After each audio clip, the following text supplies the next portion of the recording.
Hi, hello. First of all, a really glorious Christmas to you. This is always a beautiful time of the year, and the Lord has come.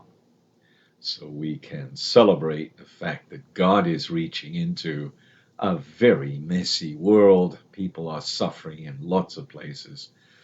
People are dying in lots of places. People are hungry in prison, you name it.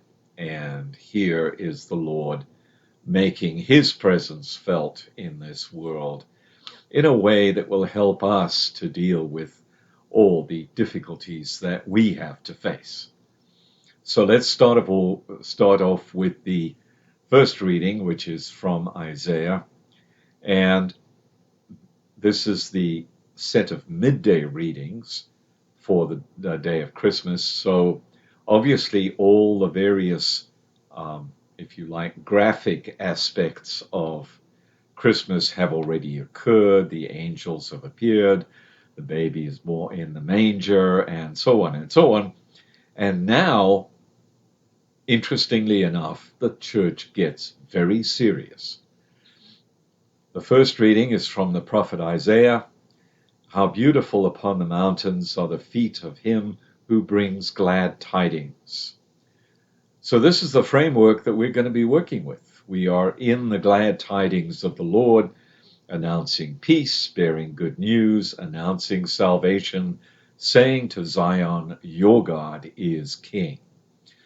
Immediate establishment of the whole Jewish foundation on which we rest and for which we have profound respect.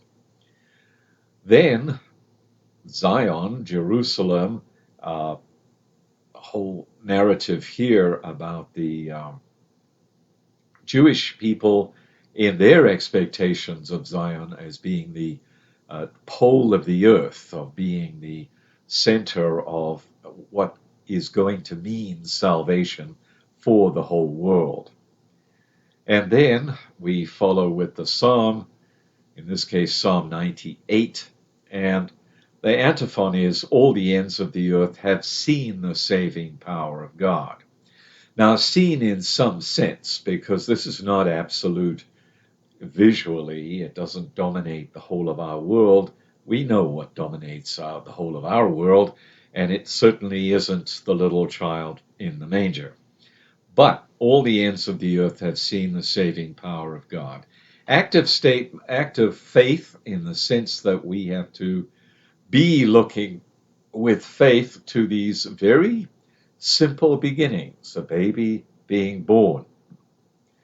And immediately the psalm goes into, he has done wondrous deeds. His right hand has won victory for him, his holy arm. The Lord has made his salvation known. He has revealed his justice. He has remembered his kindness and his faithfulness toward the house of Israel.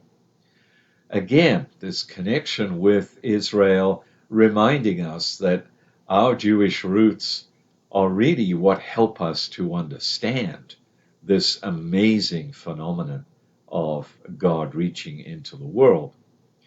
Now, the second reading, surprisingly enough, is not a reading from Paul. It is from a little text of Hebrews. And it is the text that we all know. In times past, God spoke in partial and various ways. In these days, he has spoken to us through his Son. There is a wonderful summary sentence which basically sets up the fact that this is a whole new presence. It's not just a prophet. It's not just a king. And we're talking about good prophets and good kings. This is now the one through whom he created the universe, who is the refulgence of his, God's glory. And so here we have this, if you like, summary of all the things that we understand about Jesus Christ. He was there to accomplish purification from sins. Then once he'd done that, he took his seat at the right hand of the Majesty on high. So there is Jesus in a nutshell.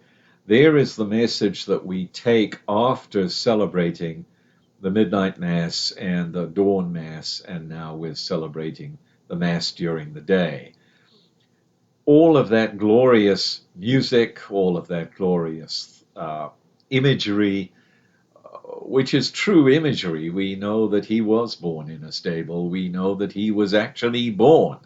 And so here you have this wonder getting down to, okay, well, what does it mean?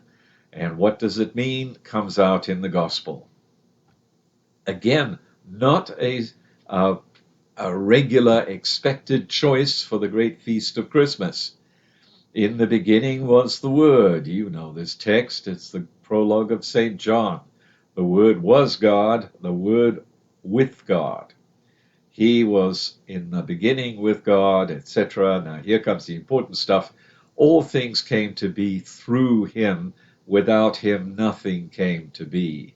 And there, in those couple of lines, you have the whole reason for Catholic theology, the whole reason for Catholic doctrine, because we are saying, look, this Catholicism, this Jesus who is at the core of Catholicism, is the meaning of everything.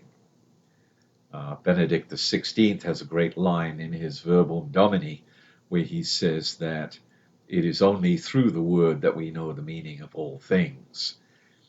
His quote, obviously from the synod that produced the quote, and it parallels what is said in Gaudium et Spes, again, crucial document if you are wanting to get deeper into the faith.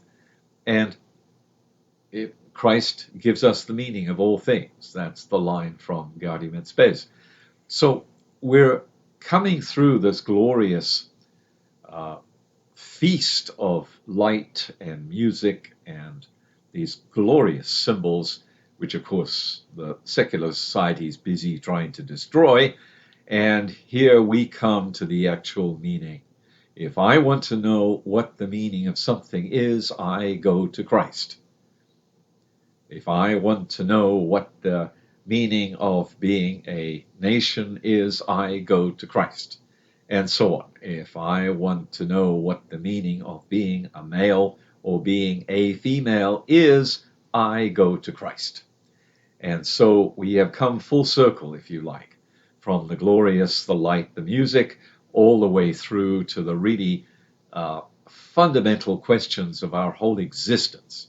So we don't need to go to CNN or one of the other essentially handmaids of the ruling party. We go to Christ. And there we will find the meaning from the one through whom everything was created. So he was the template, in other words, for all these things. Have a really wonderful, joyful day. God bless.